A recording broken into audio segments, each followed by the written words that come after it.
Hey guys, Kerblam, way back. I'm Aaron. I'm Calvin. Shane. Eric. And we are back with Doctor Who. Last time on Doctor Who, we had demons of the Punjab? Yes, Punjab? we did. Jab. It was about the separation of India and Pakistan, I believe. Yeah, it was a fun episode. Good episode. Shane, you said you really liked the episode as well, right? Yeah, it's probably the second favorite episode we've had thus far. The first being the Martin Luther King one. Rosa Parks one. Yes. Yeah. I like the historical nature of some of those. I feel like we didn't get those in like some of the other showrunners. Yes. It was much more sci-fi, and even though we still have very sci-fi here, they're tossing in that little bit of history here and there. So I have to see what we get next. Defo. No. 100. Kerblam. Everything else I don't like. Oh, fuck. Kill it. Hey. What's this? Still me? It's got tassels. Doctor. That's me right there, man. Just walk away. So you just... you're just fucking guessing. All that turbulence would kill me. Must be thousands of people in there. Nope. I'm gonna find out who sent that message. Not a single one, right? Oh, there are people. I'm disappointed. Fucking idiot, Calvin. Jesus. I thought it was gonna be fully automated. Jesus! That'll be the day. Fully automated bullshit everywhere. Person error. Person error. Human error. I know what it means. It's fucking robots. We'll make errors. We'll make errors. We'll see what happens. Good morning, Daniel. Hey! Yeah, I know that guy. Yeah. Those robots look like the robot Bill and Ted from the end of Bill and Ted 2. Yeah, I can see that a little bit. I've never seen the movies. Oh, really? Neither one? No, none of them. Oh, man. I become embarrassed by it. They're great. Two hearts. Courtesy of the First Lady. Very good healthcare policy. I don't like to talk about it. Kerblam is completely automated. No, 90% as per Candokan guidelines. Per Kandokan guidelines. So to help employment, they have to employ 10% people, probably. Yeah, they can't go So fully it's kind of automated. like a affirmative action, almost. Kind of, yeah. Okay. Like if everything could be fully automated, but then what would people do? Yeah. I can get behind that. Although I think it should be 90% 10 people. The group loops monitor productivity and report back to the system. Like Amazon warehouses. So is people an umbrella word for just living organisms, or is it just humans here? And she was saying organic people. Okay, and that's only 10%? Organic, yeah. Everything else is automated. Conveyor belts, robots. She said human workforce, just say. Any person found on the conveyor faces immediate termination. I want to conveyor. She just wanted to be on it? Yeah. The hatch to dispatch. The dispatch hatch. Sorry. I think the message came from an automated person. A very warm welcome to premium maintenance. Premium. Man, the way he thrust that mop. How do they evaluate Yes, this? the way he thrust it. It's insulting. Oh. So they value that quickly? Yeah, they gave them jobs based on their scans and stuff too, I guess. That was the scan that was going around. Being an old guy, I don't know. Work gives us purpose, right? Some work, maybe. Or universal basic income. But that was horrible. Huh? No, just kidding. That'd be kind of nice. Constant random monitoring. No such thing as privacy here. So is this like a commentary on Amazon warehouses? I mean, like a lot of these things are like the things that people complain about working at Amazon. Yeah. I thought that was like the job to get if you don't get into UPS. Or it's the exact opposite. Really? Yeah. Oh man. Hello, co-workers. Please confine social interaction to leisure breaks. What the hell do they do if you don't? They're beating you? Yeah, they could Fire you. But unnecessary talking can lead to efficiency reductions. Why not pick up the pace a little? Sure thing, Basil. Thank you. Like how they put themselves on your level and tell you what to do. Great conversation, guys. Yeah. Hey, co-workers. Get to work!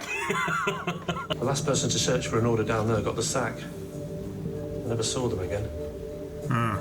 I'm worried To you. for this man that has First day. a small item that is indestructible that we will find in a pile of ash later. Jesus. Makes sense, actually. Get back to work.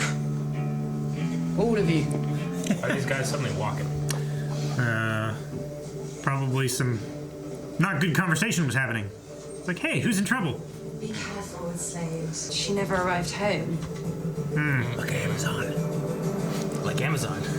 Jesus. What they're doing there, man? Blimey. Man, I hate that light. Those eyes, man. What you doing? Practicing your lurking? Don't get that close, you idiot. I'll report it. Get you back to dispatch. Dude, these are the fucking creepiest things I've ever seen in my life anyways. You know what I mean? Yeah, but you might get like used to them, you know?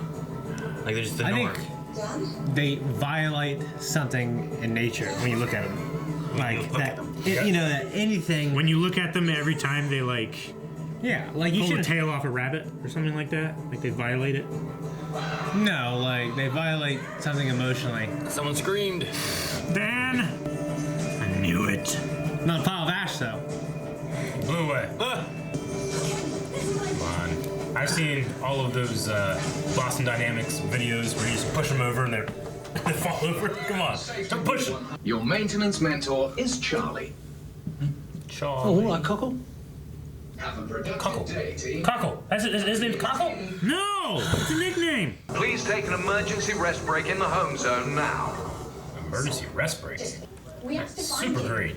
Yeah, It's the color of the floor that I want.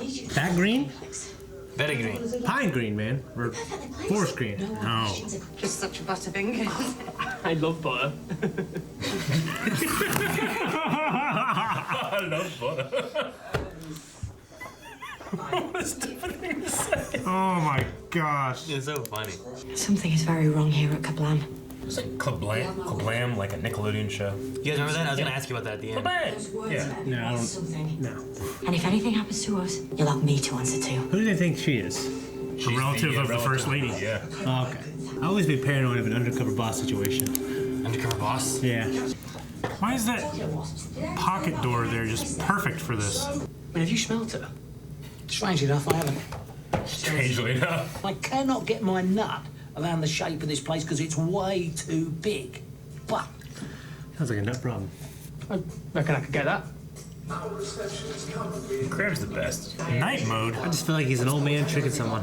Blue light. It keeps you awake. I think every old man just evil trying to trick you. How many old, nice old men you know? None!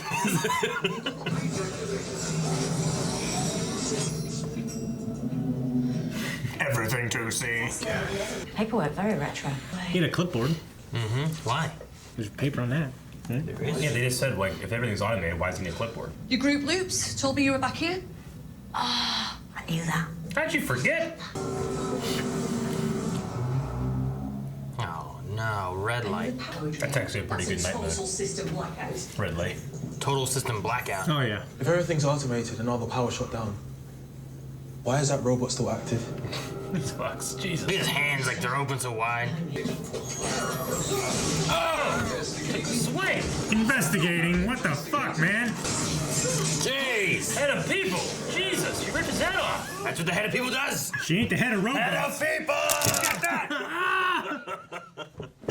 My career has been about bringing people like Charlie here, people who need a second chance, haven't I? Now when it's said like that, I don't trust her. There are 10,000 people here. I can't keep track of them all. You're head of people. Yeah, but according to the system that she looks, monitor, they're there. She's always doing that.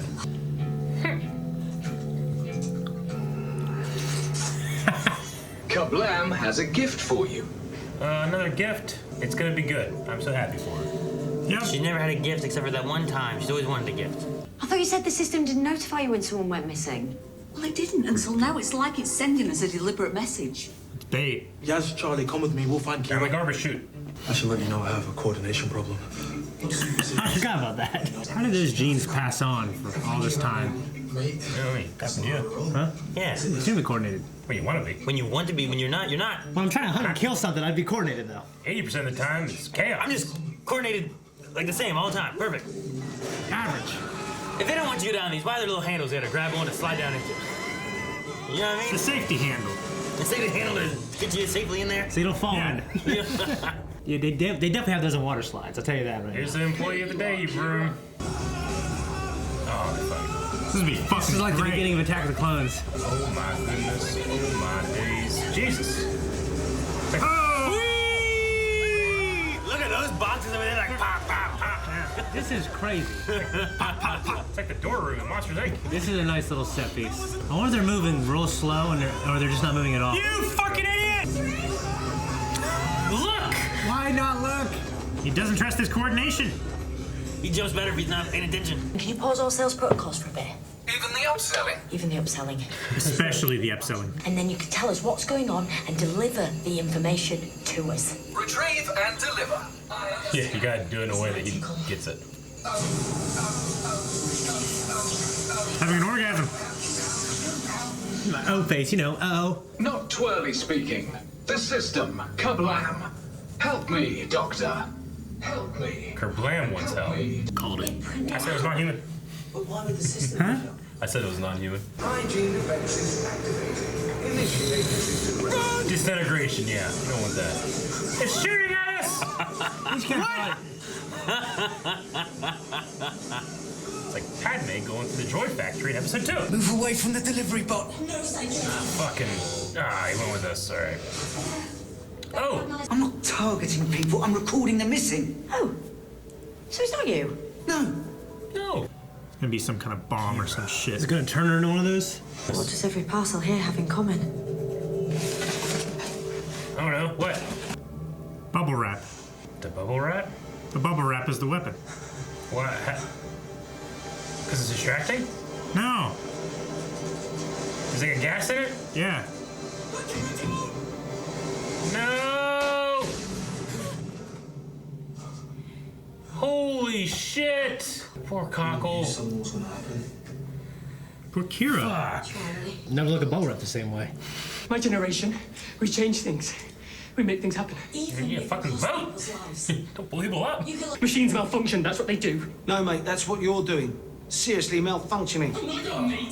I don't want Graham to be disappointed in me. Learn from it, please. You just go to prison after this. Be fucked. This isn't a cause. You're not an activist. This is cold-blooded murder. We can't let the systems take control. Terrorists! Yes, yes! Police training! God damn it, yes! Not enough time for that either. Change the destinations. Man, she's good at that. Charlie. Get back up here, please. I'm gonna die. I would have delivered him out to deep space. I didn't blow up the whole place, just that place. Yeah, just the. Like, there's 10,000 people that work here. Foundation area. I want to take this to his daughter. Tell her how much he loved it. Blam should pay for her daughter's everything. For schooling and stuff? Yeah. You sure you want to pop that? I feel like this episode was written by someone who had a pet peeve for that. Yeah, but ended up being that they were very efficient and there's the people who were bad. Just bugged him. He's like, I got pop it. Lee Mack. Lee Mack. Yeah. I've only really seen him on the Graham Norton show. Yeah? Yeah, but yeah, he's a comedian. He has some really funny stories. Oh, yeah. The dad? The Dan Cooper. Dan Cooper, yeah. Yep. That's Kerblam. Kerblam. Yeah, not too bad. I thought it was kind of cool. I mean, for me, in this new series, like I feel like every set, it feels like this great set for one thing. Production values like through the roof. Yeah, which for me has always been a stickler. For Doctor Who? No, I understand. And it was like the good episodes that saved it for me. Mm-hmm. You know what I mean? But yeah, even episodes I don't enjoy very much, the story, the production, and the set's so great. Yeah. I had to enjoy it a little bit. Yeah. In this case, it was a little bit of both. Yeah, definitely have a lot of like more commentaries on like working conditions, living conditions, and stuff like that. Than, there's more than like just like there's more science issues. fiction. Yeah. But in this case, the robots were perfect, and we should do that, and people suck. Well, it was. But it did say in the end, like, we want more people. Like, It was people manipulating the system to try and gain what they wanted, rather than working in the system that existed and trying to make it better. They were just trying to do it for their own gains. That's the thing about automation. It's cheap, not cheap, but it's cheaper than a person workforce, and it's more efficient. But you're gonna have a lot of people out of work. Yeah. Because of it. Yeah, it literally would just kill the economy, and we'd have mass. Yeah, it's I mean, that's the biggest one right now is the trucking industry. Yeah. Because once you have like self-driving cars. Yeah, it's like I can't remember the figures, but it's like 800,000 people right there, trucking industry. Bam. Self-driving cars. Once you have that, then what do You do? can't have over the top. Yeah. Like they can't remake that shit. I mean, you can cross-train people because you're still gonna have to have somebody like monitor a self-driving truck. Yeah. But they're not gonna have to have as much And training, maintenance on it, and stuff like that. But you already have maintenance on regular trucks and stuff too. Like- and then the thing, like, once you do that, like maybe for a company, it's cheaper, but are you gonna be having less sales and stuff too because now you have less income flowing around and different people working and less people are buying your product? Well, yeah, the economy just lower. Yeah, I mean, like there's more people unemployed. I mean, it's why like a concept like universal basic income is being taken more and more seriously. You know, like the idea that like we might not have enough jobs for people. You know. Yeah, we might have to pay people so they can live. Just so they can have like a home in the most Like basic Alaskans. of things. Like Alaskans, honestly, yeah. But there's been a couple experiments around the world of them trying it out and seeing what they can do with that. You know, that way people, it's not about like, you know, the 9-to-5 grind. It's like, well, I mean, if you don't have a job, then you're not, you know, you could still have a job with universal basic income and make more money, you know. Yeah. But you could live and pursue other avenues, you know. Like or people are just gonna be lazy and do nothing, do meth all day, you know. I don't know. Well, hopefully people would have they would work if they wanted to, or they would pursue art. Yeah. The idea they pursue art and creativity. Yeah, if you had way more time and didn't have to work, what would you do? Yeah. Would you be productive? What would you buy? You know, because I would do what I do now. Well, Yeah, I'd probably do what I do now. Could it push people that, you know, if they didn't have to work, could they spend time, like Shane's saying on the creativity side, but could that progress, you know, something further, whether it's medical or science or engineering, Hopefully. like that? Could they spend time on like inventions and that kind of stuff that would help better society? You know what So- drives technology the most is war. Well, true. That happens out of necessity. Like multiplies it greatly. Yeah, but also like space exploration. Yeah. You know, Could you spend it's time? the same thing. Could you spend time doing space exploration? But, or something? yeah, but Could like you the spend most we time- grew in that avenue was when we were trying to beat the Soviets. And that is true. But is that because that is the best course of action, or because that's the one we were all pushed to during the time, you know, that all those things were revolutionized, you know? Like, could it be a cause and effect correlation thing, you know? I mean, if we were pushing as hard as we were in World War II and the Cold War, we would be much further along than we are now. Because we're not putting probably a tenth of the resources that we were back then I into agree. the same programs. Because they're not important to us right now. No. Yeah, I agree. Yep. Like, yeah, it would be great if we progressed at that level, but the circumstances under which we came to that is not beneficial for anybody. Like You also here's an example. Proper rationing. Yeah. Like in Vietnam, when my dad was there, you step on this scanner, and he said you walk in, it's like the future. You walk in, and you step on this scanner, and you're like naked, and it scans you. It tells you like your foot arch and the type of shoes you need for your boots and everything like that. Nike just started doing that a few years ago, and they said it's like the most revolutionary thing. Yeah. And my dad was reading a magazine. He's like, "Yeah, we did that during Vietnam. Like, you know, just stuff in the late '60s, early '70s that they just had the technology for, and that's just now getting outside the military." It's interesting. Yeah, I mean, the military is going to have far more advanced technology than the private sector. And that's always going to be the case. You know, most of the time it's That's not why you have cost Area effective. 51. I mean, yeah, it's not cost effective for the private sector. For all these years since Vietnam, that's what Area 51's been hiding. It's a fucking scale that measures your arch your foot. And tell you how much you weigh at the same time. Yeah. And they got like legit nanobots and stuff too. Yeah, and just the idea back then they were control. They can influence the weather a lot in Vietnam, and people thought it was science fiction. My dad's like, "No, we did that." Yeah, Really? You put silver nitrate into the sky. Yeah. Well, I just think like They do that in Dubai now. Like, think about I it. do Like, that all the time. just want to think like 55 years ago we were doing that. Like, what can they do now? Could they cause earthquakes? So what can they do now? You know what I mean? Well, I mean, they're also extremely well funded. Yeah. Sure.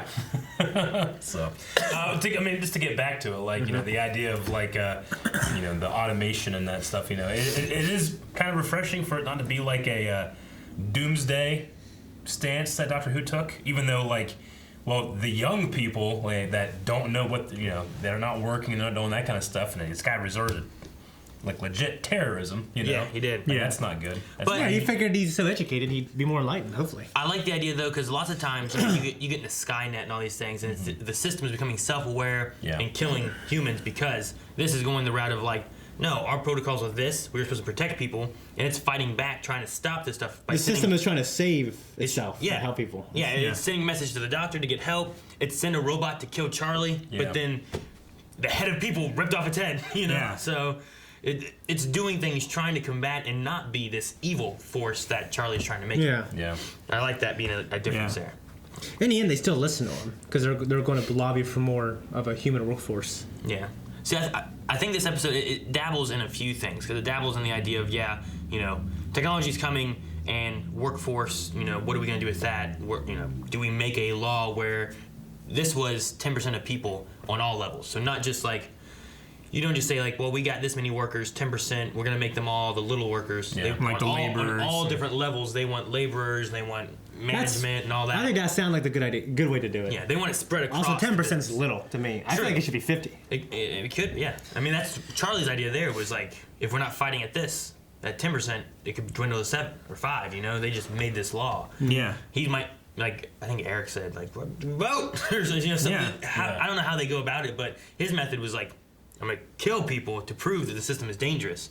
But at the same time, I think the episode's diving in the idea of like, sure, technology is going to have problems, but it might not be as scary as people think it is, because like in this one, it's trying to save the people and trying to be good, like the way it's supposed to. Yeah, but it also is kind of exposing like you can't treat a human workforce like they are automation. No. Yeah. Like being able to have them like take your scheduled me break, like that kind of thing. Personal it's like, time. You only have 3 minutes to clean this up. Like yeah, it's the kind of the same thing where like a lot of like different countries are experimenting with 4-day work weeks as opposed to 5-day work weeks, and more stuff is getting done because they're more productive. People are more productive because of it. Yeah. They're not worn out on the weekends. They get paid more, so they spend more money. It reinvigorates the economy. Well, yeah, I saw this. That's interesting. But the experiments are always done on like smaller, like basically like 100 people. Yes.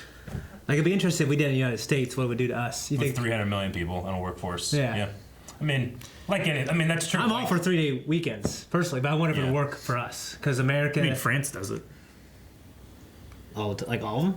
A good portion of them. Yeah. I mean, like there are a lot of. Well, what I'm saying, it's like lowering the age limit to drinking to 18. Yeah. Like it might ruin that generation until people became responsible. Yeah, I mean, Did you hear that tobacco went up to 21? Yeah. In Ohio? Yeah. Really? Yeah. Damn. I can't sell cigarettes to seniors. You say about lowering the drinking age and stuff. Like when I was in Germany and stuff, like it doesn't seem to be an issue. It's not. Here. It's not because it's more of a norm. Yeah. But here, if you did it, it would wreck it would wreck high schoolers for 10 years. Yeah. It probably would. It would be like as it goes. But once it's like the norm, and it's not a big deal. Yeah. Then it's not like kids going and getting alcohol and then they drink it all that night because we got a chance, we can drink some alcohol, have some fun for a little bit. Yeah, and you give it to freshmen. Then they go and get drunk and drive or some shit, like do stupid stuff. But so what do you do? Do you do it now and just all right for 10, 15 years we'll be screwed and then we'll be better, or do you just go to way do things the way you were doing them? I don't know. I mean, you set it up and you have like, I think there's gonna be reasonable people if you lowered it. But there's also gonna be unreasonable people that are just like, oh shit, we can drink, baby. They just start drinking. But I don't know. I think making it more the norm might not be too bad of an idea. The main thing is like, the one thing I remember hearing was like people talking about being drafted or going in the military and like fighting for your country. Mm-hmm. But I can't get a drink in a bar. Yeah, I think that's ridiculous. And I was like, let a soldier get a drink. I think the draft is ridiculous too. Well, I mean, that's during wartime. It's not a thing right now. Yeah. When all of us turned 18, we had to register with Selective Services. Yeah. Like, can't get Social Security if you don't do that. Yeah. Eric, you were saying is some of the stuff they were doing like a commentary? I don't think all of it is a commentary. No, not all of it. Amazon, but I think a couple of the things when it came to like their work schedules and habits and stuff. Yeah. Is that? I don't know. Amazon I didn't know that. I looked it up here. There's a couple of posts that I heard it's like incredible benefits and insurance and everything. Incredible? Like yeah. Okay. I think you said uncredible, like you read a source, but it wasn't credible. I mean, this is an article. But I'm arguing. the undercover author who discovered Amazon warehouse workers were peeing in bottles, telling us the culture was like a prison. So like some guys, this guy's commenting on that article, talking about like he's an Amazon employee. This post is pretty spot on. They don't monitor bathroom breaks, but your individual rate or production goal doesn't account for bathroom breaks. Let's say there's a problem, like you need 2 of something and there's only 1 left. Well, you have to put on your and Dawn. Two of what? So, like, let's say you have to go. You need two watches. You have to ship 2 watches. You go to the watch thing. There's only 1 watch thing in there. What the hell you do? But you're like, you have 10 minutes to do the 2 watches. So now you're like, well, the watch thing is there. So you're now not being efficient because you wanted 1 watch. Because you had to go find the other watch, you know? Like, there's like stuff like that when it comes to like distance certain practices. I think that like there's just none anywhere. And you get docked. Well, you get screwed for. I mean, you probably have. But he said like when he said this guy's like they do not at all help you try to hit that rate. They just fire you and replace you if you mess it up. The first week there, 2 people collapsed from dehydration. It's so commonplace to see people collapse that nobody is even shocked anymore. You'll just hear a manager complain that he has to do some report now, while a couple of new people try to help the guy. Veterans won't risk helping because it drips their own rate. Yeah. Damn. No sitting allowed, and there's nowhere to sit anywhere except the break rooms. Before the robots, they call them the Kivas, pickers would regularly walk 10 to 15 miles a day, and now they just stand for 10 to 12 hours a day. People complain about the heat all the time, but they're told that it's supposed to be set at 80 degrees. 80? It's a safe working temperature. Really? I figured Sometimes, that's too hot. sometimes we pull out our own thermometers, and even if they're hitting 85, they just say, it's fine. There have been deaths, at least 1 in my building. Amazon likes to keep it all hush-hush. Heard about others. You can find the stories if you search for it, but Amazon does a good job of burying it. Yeah. Every now and then we have an inspection where stuff like this should be caught and changed, but they pretty much cover it up. If the people doing the inspection look at numbers or inspection day versus normal operation, they would see massive differences, but nobody gives a fuck. The truth is the warehouse operates at a loss most of the time. Amazon literally can't afford to pay the workers decent pay and can't afford not to work them to death. The entire business model is dependent on cheap, easily replaceable labor, which is why their ones are the bulk of Amazon workforce. My building is like 3,000 to 5,000 workers most of the time, and around 10 to 30,000 on the holiday. Jesus, that's crazy. Yeah. What they call peak. Most of all that is tier 1 employees. Most states have 4 to 7 of these warehouses, and some like Texas and Arizona have a ton more.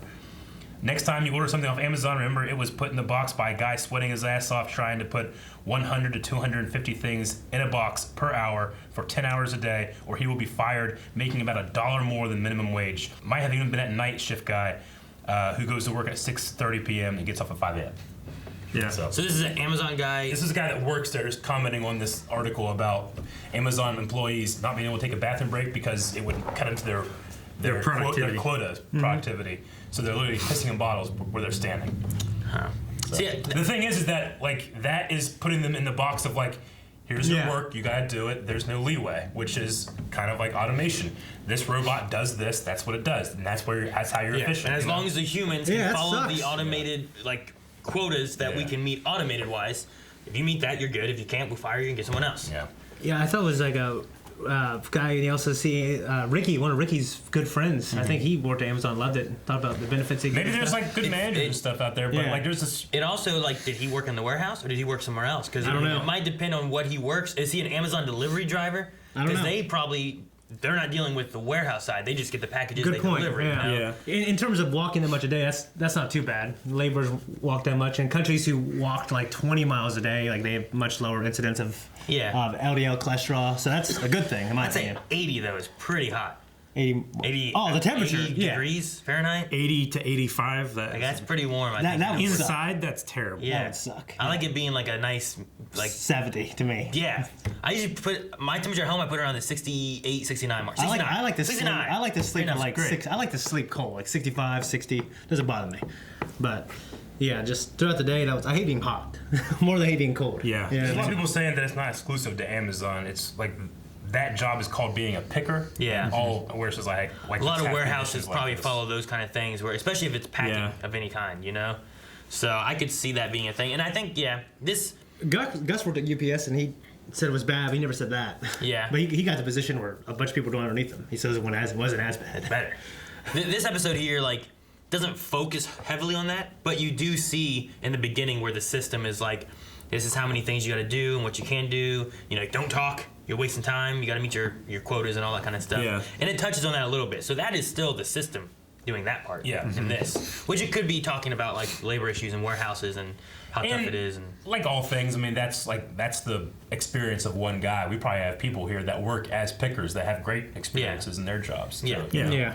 In most jobs, you'll find pick a job, any job. You'll find people that love it. You'll find people that hate it. I mean, it's like what the doctor was talking about, like having a good manager that respects you and like tries to work for you. You know, like my Uncle Sam, when I worked at the pizza shop, like he would work with you and like try to he had a lot of kids that went to college, and he was really good about their schedules and flexibility and stuff. You know. Like, because that's what he wanted to do. He knew that, like, I'm not gonna have lifelong employees here. You need a couple. But you get a couple. But he was able to work with them and do that kind of thing. Yeah, my manager Giant Eagle, he was real cool, and he started out from the bottom because his dad actually was on the store. So because of nepotism, he got to be the manager. Yeah. But like Giant Eagle, they have these mats that you're supposed to have company wide for people to stand on, and you're not allowed to sit. Yeah. But when we were slow, he'd let people sit. He'd say, "Yeah, I'd noticed. Like, I don't want to stand for 8 hours." Yeah. And he went and got his own money, his own personal money, and got these really plush mats for cashiers to stand on. Nice. So it's better on their feet. He paid for it himself. Because we would use company money all the time to have like pizza parties, and he'd use his own money all the time to buy stuff for us. Yeah, he was a good manager. Yeah, I always like managers that also worked through, because usually I remember having a district manager when I worked back at GameStop who like got the position from another job somewhere else, like a lateral move. So like outside guy. They became a manager doing other stuff unrelated to like this. Yeah. So they're like, oh yeah, be a district manager over here. Run this. It's retail. We do that. And they don't know the way it works. They don't know anything that's going on. They never worked in the industry before. They worked in a different type of industry, but it was still somehow retail or something or another.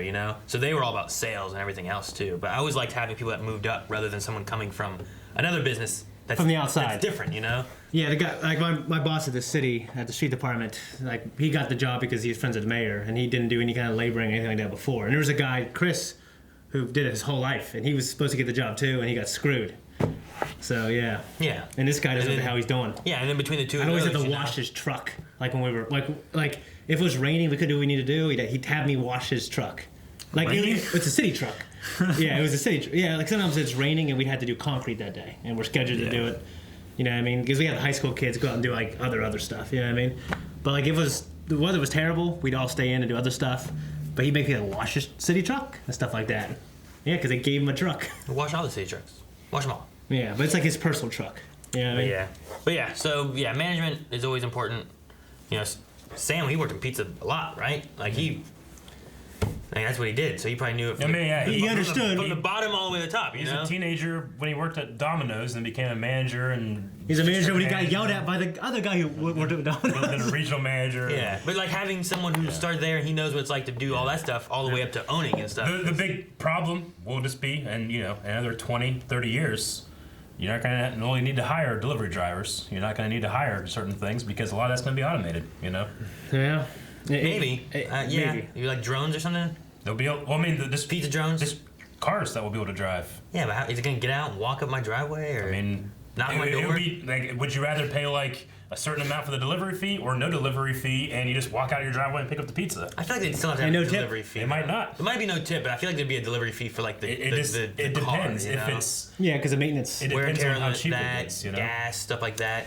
Yeah, well, because right now delivery fees do not cover for most deliveries you would take. No. Don't cover for the wear, tear, maintenance, and gas you put in your car. Most delivery fees are like $2 or $3 taking that in. You know. So like I just think that you're gonna have a lot of change when it comes. Put to a lot of miles on my car, heard no boys. Yeah. I mean, I ruined my tires doing pizza. So many miles, wear and tear. That stuff will be absorbed eventually. So I don't know. We'll see. But I mean, I think that you're going to have a large percentage of the population that's not going to be employed, and you got to figure out what you're going to do with that. So all these if that happens, you would have to have a universal. The government would have to give us money if it's going to take our jobs. So what's going to happen with all the Grubhubs and the Ubers and all those? They're going to be all just. I mean, it's like the mom and pop shops. I don't trust them. If they adapt to the situation, then they'll stick around. If not, they'll go the way of Blockbuster. You ever seen iRobot? I have. Remember that? Sonny? Yeah. No, not the robot itself, but they had automated cars, and he was like the only one who liked to drive his car. Yeah. And like you put it automated, it just started doing its own shit. Yeah. And he didn't kill you. He's like, no, automate, no, God, turn it back into manual mode. Yeah. So I don't know. Some of that seems scary, but if you get some stuff like this, maybe it can be trusted. I think it's less likely that robots could turn evil on us. Honestly, for me, it's the people. Yeah, I mean, the singularity. I would say that if robots were to turn evil, it's because someone programmed them to do that. Yeah. As of right now, yeah, like a robot can't do anything it's not programmed. The instance for the ability for abuse in a system like that is unbelievable. You just got to watch out for. We were talking about singularity the other day. You gotta watch out for the singularity of AI. Yeah. Because once a AI is now smarter than the human, it can create an AI that's better than the human created AI. In which case, that one, which is created by the AI, can make a smarter one. You know, so you gotta be careful, Aaron. I just stopped creating AIs. It's all conversation, gentlemen. Yep. But I like these conversations. But back to Amazon, that is a very trickle-up based business model too. Like the CEO makes hundreds of millions of dollars a year. And the company loses money. And the company loses money. The company loses money. You don't have that every Nintendo, year. baby. Every For year. the last like Japanese 8 company? years, Amazon has been in the red. I don't know how they stay about. Is it got to be just about moving money around enough just to make it seem like it's okay? It's Jack Reacher, man. Making all the money for him. What? Eventually, it'll be like when we built out banks. Like they got so big that if they were to fail, the economy would crumble. So we had to give them $700 billion.